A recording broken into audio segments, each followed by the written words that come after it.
మాటలు ఎట్లుంటాయి రేవంత్ రెడ్డి గారి? వడ్లు కొన్నా మక్కలు కొన్నా 24 గంటల్లో రైతుల అకౌంట్లలో డబ్బులు జమ చేస్తామన్నారు. మక్కలు కొనబట్టి నెల రోజులాయే ఏ ఒక్క రైతుకు ఇవాళ ఒక్క రూపాయి కూడా డబ్బులు ఇవ్వలేదు.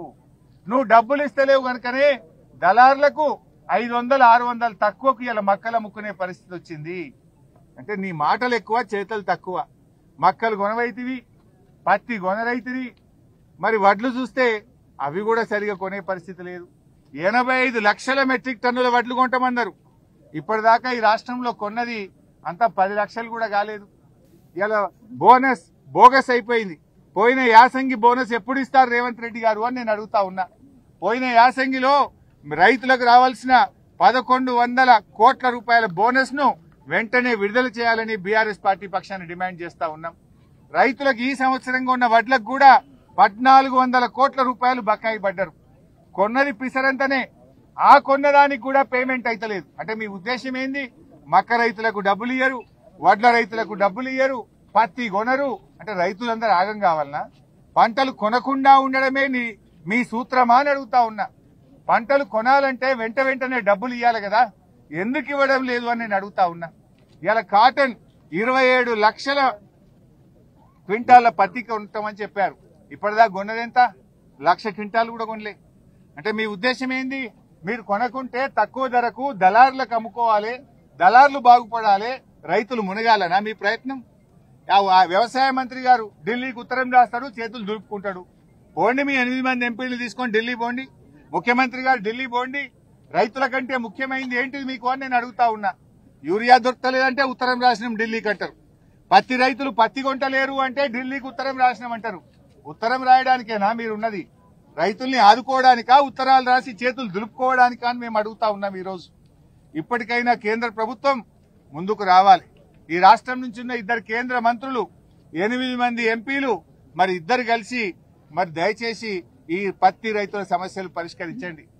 ఇవాళ రేవంత్ రెడ్డి గారు బడే బాయి దగ్గరున్న నీ పరపతిని ఉపయోగించి వెళ్లి ఈ నిబంధనలు సవరించండి.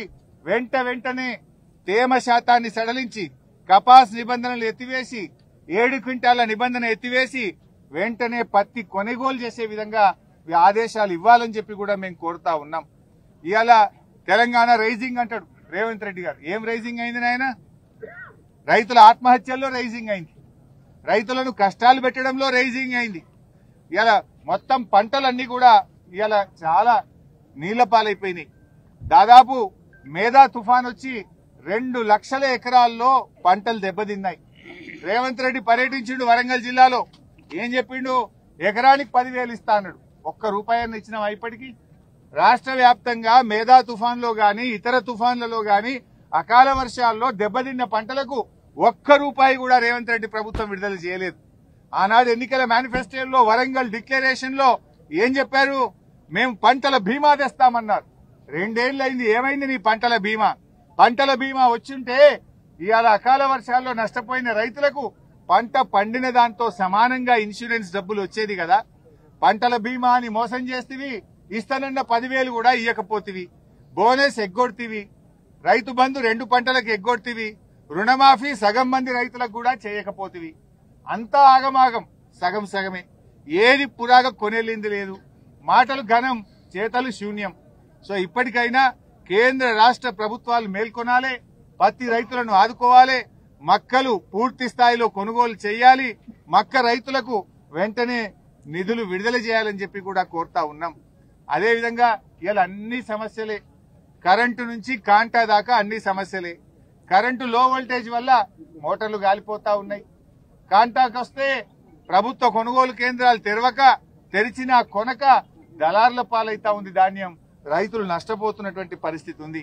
ఎరువులు అందవు, విత్తనాలు అందవు, కరెంటు సరిగా రాదు, రైతు బంధు రాదు, రుణమాఫీ జరగదు, బోనస్ ఎగబెడతావు, పంటల బీమా లేదు. ఇంతే కదా రేవంత్ రెడ్డి? నీ వరంగల్ డిక్లరేషన్ లో చెప్పిన దాంట్లో ఏ ఒక్కటన్నా అమలు చేసినవా? రాహుల్ గాంధీని వరంగల్ కు తెచ్చి మేము రైతుల కోసం డిక్లరేషన్ చేస్తున్నా అని రైతులకు మాయమాటలు చెప్పి ఓట్లేసుకుంటేవి. కనీసం ఒక్కటన్నా వరంగల్లో చెప్పిన దాంట్లో నీ 2 ఏళ్ల పాలనలో అమలైందా అని చెప్పి నేను ఈరోజు అడుగుతా ఉన్నా. రైతుల మీదనేమో ఇలా బీజేపీ ప్రభుత్వం రైతుల మీద ఆంక్షలు పెడుతుంది, మరోవైపు దిగుమతి సుంకాలు ఎత్తివేస్తారు. ఎవరి కోసం దిగుమతి సుంకాలు ఎత్తివేస్తున్నారు? పత్తి రైతులకు దిగుమతి సుంకం ఎత్తివేశారు. పామాయిల్ దిగుమతి మీద కూడా మీరు దిగుమతి సుంకం ఎత్తేశారు. మీరు పత్తి దిగుమతిలో పామాయిల్ దిగుమతికి సుంకాలు ఎత్తివేసి కార్పొరేట్లకు లాభం చేస్తున్నారు, రైతుల మెడకు ఉరితాడు పెడుతున్నారు. పామాయిల్ మీద దిగుమతి సుంకం తగ్గించకపోతే మా పామాయిల్ రైతులకు క్వింటాల్కు టన్నుకు 22,000 రూపాయలు వస్తుండే.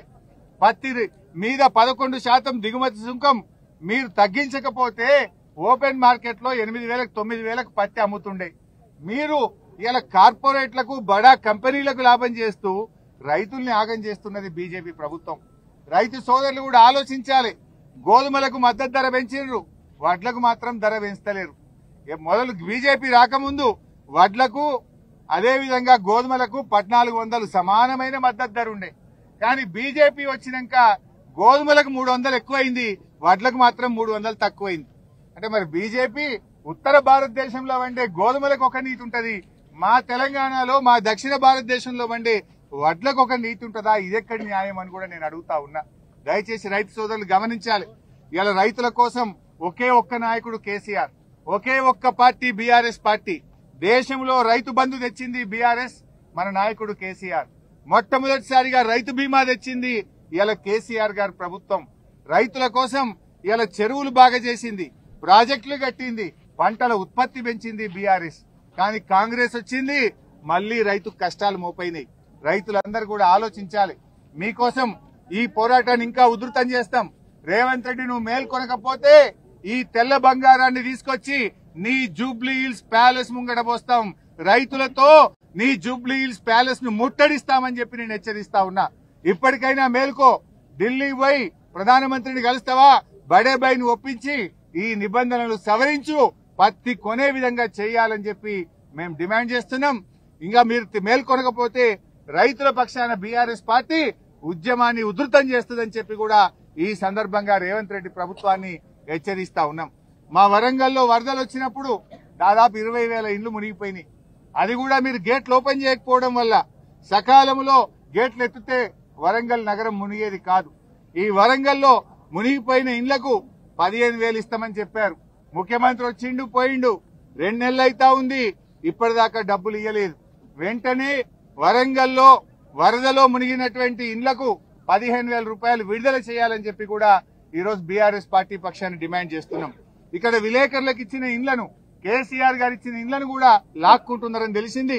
దయచేసి విలేకరులకు యథావిధిగా కేసీఆర్ ప్రభుత్వం కేటాయించిన ఇండ్లను విలేకరులకు కేటాయించాలని కూడా బీఆర్ఎస్ పార్టీ విలేకరుల పక్షానికి కూడా డిమాండ్ చేస్తుంది.